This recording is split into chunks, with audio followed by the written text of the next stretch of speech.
Hello guys, welcome back to my channel. हम करेंगे UGC NTA NET का sample paper और ये सैंपल पेपर एजुकेशन का सैंपल पेपर है। फ्रेंड्स चलिए स्टार्ट करते हैं। Question number first, the use of media either sequentially और simultaneously in a single communication is called as. Option A है computer assisted instruction, multimedia instruction, technology aided instruction, web aided instruction. देखिए friends, question में क्या पूछा गया है, use of media either sequentially और simultaneously in a single communication. Single communication के अंदर हम मीडिया का यूज कर रहे हैं, या तो वो सिक्वेंसली है या साइमल्टेनियसली है, तो उसको हम क्या कहेंगे, उसको हम कहेंगे मल्टीमीडिया इंस्ट्रक्शन, यानी कि इसके अंदर मल्टीमीडिया इंस्ट्रक्शन का यूज किया गया है।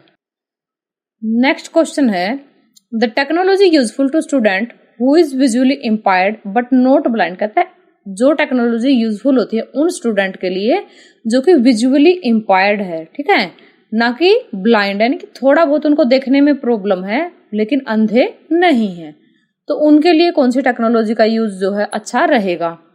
Software that magnify everything by 2 to 16 time. देखिए ऐसे सॉफ्टवेयर जो किसी भी स्टडी मटेरियल को 2 से 16 टाइम तक मैग्नीफाई करके दिखा सकते हो। हैंड्स फ्री कीबोर्ड हो, टेक्स्ट टू स्पीच सॉफ्टवेयर हो या फिर टच स्क्रीन हो। देखिए फ्रेंड्स, अगर हम बात करते हैं विजुअली इम्पायर्ड चिल्ड्रन की, तो उसके लिए ऐसे सॉफ्टवेयर की जरूरत होती है जो मैग्नीफाई करे हर एक चीज को 2 से 16 टाइम, यानी कि हर एक चीज के अंदर क्या आता है, जो उनका स्टडी मटेरियल है वही क्या है, उसको मैग्नीफाई करके दिखाए। ठीक है फ्रेंड्स, देखिए टेक्स्ट टू स्पीच सॉफ्टवेयर इनके लिए नहीं होते, क्योंकि टेक्स्ट टू स्पीच सॉफ्टवेयर जिनको सुनने संबंधी प्रॉब्लम है ये उनके लिए होते हैं, और टच स्क्रीन क्या है कि नॉर्मल लोगों के लिए होती है, और हैंड्स फ्री कीबोर्ड भी क्या होते हैं, नॉर्मल लोगों के लिए ये यूज किए जाते हैं। नेक्स्ट क्वेश्चन देखिए, taxonomy of teacher behaviour is developed by. Taxonomy जो टीचर बिहेवियर की डेवलप की जाती है किससे, वर्कशॉप से, रिफ्रेशर कोर्सेज से, सिमुलेटेड ट्रेनिंग से या फिर माइक्रो टीचिंग से। देखिए टीचर बिहेवियर की टैक्सोनॉमी डेवलप की जाती है सिमुलेटेड ट्रेनिंग से, यानी कि जब टीचर अपने टीचिंग के ऑक्यूपेशन में होते हैं और उसके साथ साथ उनको जो ट्रेनिंग दी जाती है उनकी कुछ इंप्रूवमेंट के लिए, तो वही उसी से क्या होती है, टीचर की जो टैक्सोनॉमी है टीचर के बिहेवियर की वो डेवलप होती है।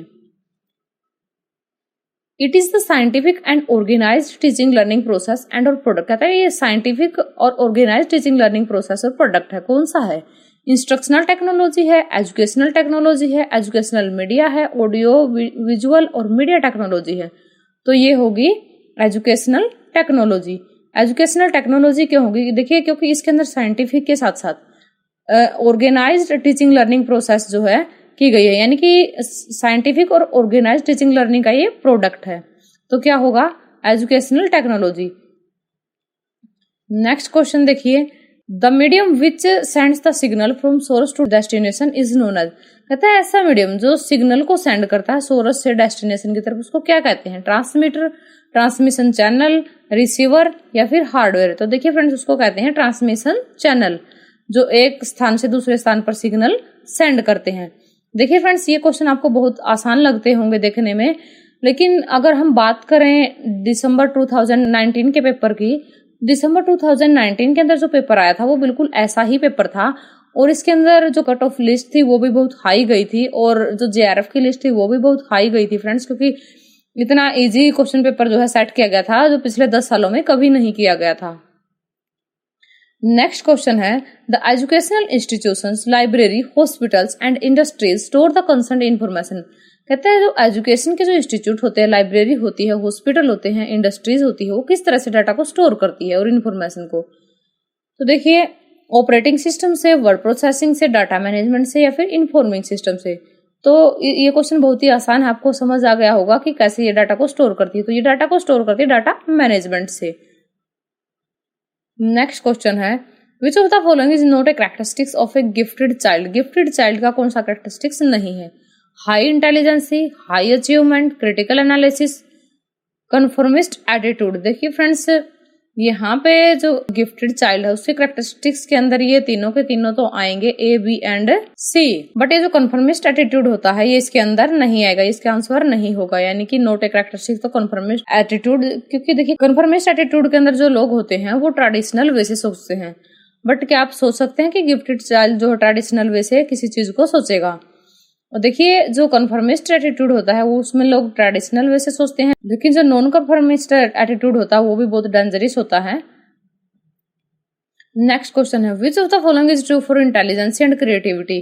कौन सी चीजें जो इंटेलिजेंस और क्रिएटिविटी के बारे में ट्रू है? ऑप्शन ए है all intelligent children are creative, B कहता है all creative children have high IQ, C कहता है some creative children have high IQ, D कहता है some creative children have low IQ। तो करेक्ट आंसर होगा some creative children have high IQ। ये कई बार एसेशन ओरिजिन वाले में भी दे देता है फ्रेंड्स, तो यहीं से इस क्वेश्चन को लर्न कर लीजिएगा। जरूरी नहीं है कि जो सभी इंटेलिजेंट जो बच्चे हो उनके अंदर क्रिएटिविटी हो। तो अगर यहाँ पे ऑल आ जाता है, all creative children have high IQ, तो ये क्या है, स्टेटमेंट गलत हो जाएगी। और लेकिन अगर ये आता है सम क्रिएटिव चिल्ड्रन, हो सकता है जो कुछ क्रिएटिव बच्चे हैं उनका IQ लेवल हाई हो, लेकिन सबका IQ लेवल हाई होना जरूरी नहीं होता। नेक्स्ट क्वेश्चन है, which of the following term is related to the idea of validity of a test? देखिए कौन सी टर्म जो है यहाँ पे रिलेटेड है idea of validity of a test से? Error of measurement, true score variance, या कॉमन फैक्टर वेरिएंस, या फिर रैंडम एरर? देखिए यहाँ पे वैलिडिटी ऑफ टेस्ट से जो रिलेटेड टर्म है वो है common factor variance. Who was the first chairman of university grant commission? University grant commission के फर्स्ट चेयरमैन कौन थे? ये आपके सामने ऑप्शन है, doctor Manmohan Singh, option B है प्रोफेसर यशपाल, सी है professor SS Bhatnagar, professor SS Kothari. तो देखिए जो यूनिवर्सिटी एजुकेशन कमीशन के फर्स्ट चेयरमैन थे वो थे SS Bhatnagar.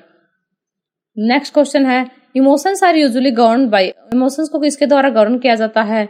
Central nervous system के द्वारा, ऑटोमेटिक नर्वस सिस्टम के द्वारा, पेरिफेरल नर्वस सिस्टम, या फिर सैक्रल नर्वस सिस्टम? देखिए जो इमोशंस होते हैं उनको गवर्न किया जाता है पेरिफेरल नर्वस सिस्टम के द्वारा।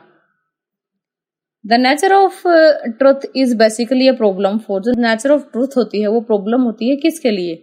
लॉ के लिए, इथिक्स के लिए, एपिस्टेमोलॉजी के लिए, फिर एक्सियोलॉजी के लिए। नेचर ऑफ जो ट्रुथ होती है वो एक बेसिकली एक प्रॉब्लम होती है एपिस्टेमोलॉजी के लिए।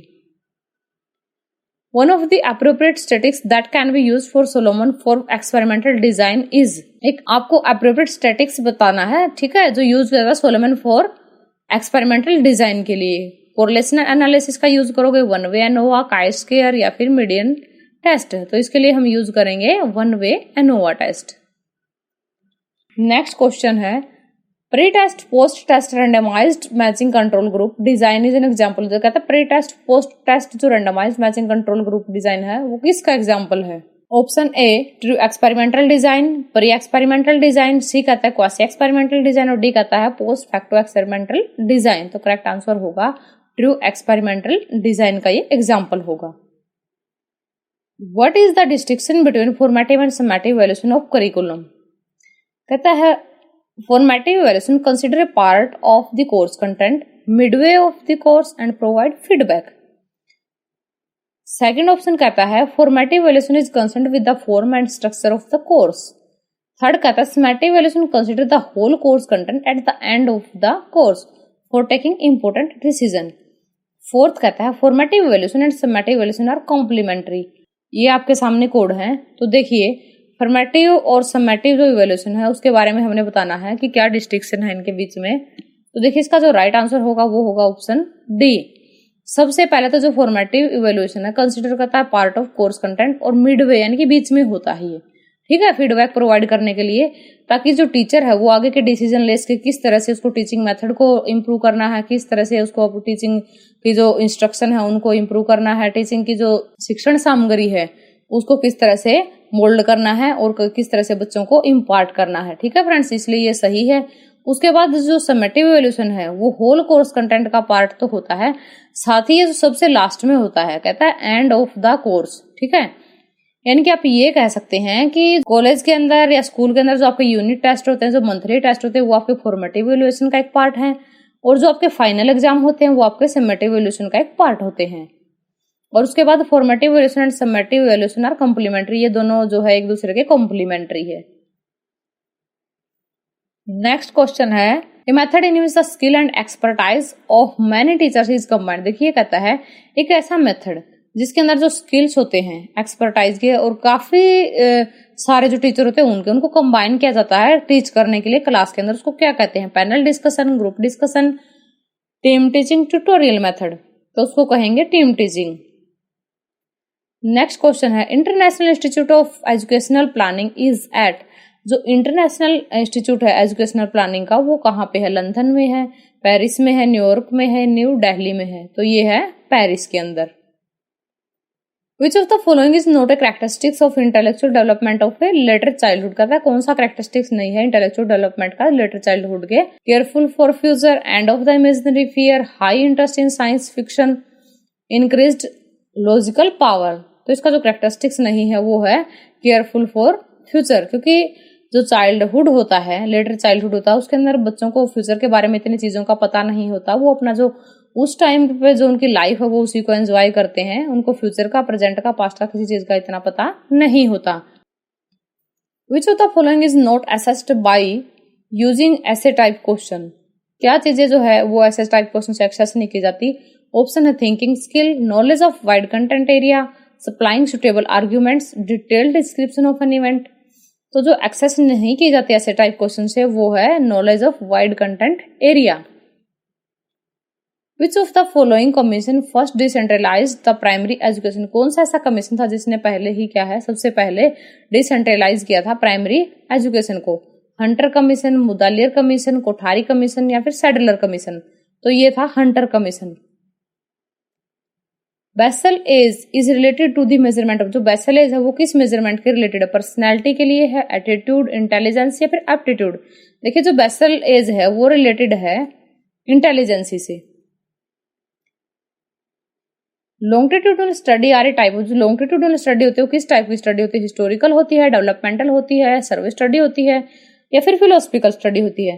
देखिए जो लॉन्गिट्यूडनल स्टडी होती है वो होती है डेवलपमेंटल स्टडी। डेवलपमेंटल स्टडी क्या होती है फ्रेंड्स? इसके अंदर हम धीरे धीरे काम करते हैं और काम जो होता है हमारा स्टेप बाय स्टेप होता है और इसके अंदर हम रेगुलर काम करते हैं लॉन्गिट्यूडनल स्टडी के अंदर, और काफी टाइम लग जाता है लॉन्गिट्यूडनल स्टडी को करने में।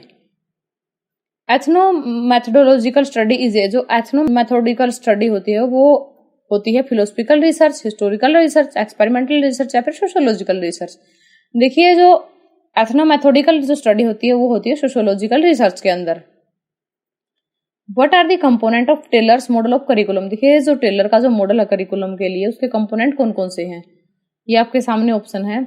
ऑप्शन ए कहता है purpose, educational experience, effective organisation of experience, verification of goal. उसके बाद aim, subject, content, teaching, evaluation. C option के अंदर क्या है? Aim of education, organisation of content, testing and feedback. D कहता है subject, content, teaching, learning and testing. तो देखिए अगर आपने टेलर मॉडल पढ़ा होगा करिकुलम का तो उसके जो कंपोनेंट होते हैं वो होते हैं purpose, educational experience, effective organisation of experience and verification of goal. Mostly gestalt theory of learning are based on the idea. इस क्वेश्चन में क्या कहता है? जो गेस्टाल्ट की जो थ्योरी है वो किस आइडिया के ऊपर बेस्ड है? Concentration, perception, meditation, introspection. तो जो गेस्टाल्ट की जो थ्योरी है वो ज्यादातर जो बेस्ड है वो है परसेप्शन के ऊपर based. Thanks for watching friends. अगर आपको वीडियो अच्छी लगी वीडियो को लाइक करना, शेयर करना, अगर आप चैनल पे नए हैं तो चैनल को सब्सक्राइब करना न भूलें।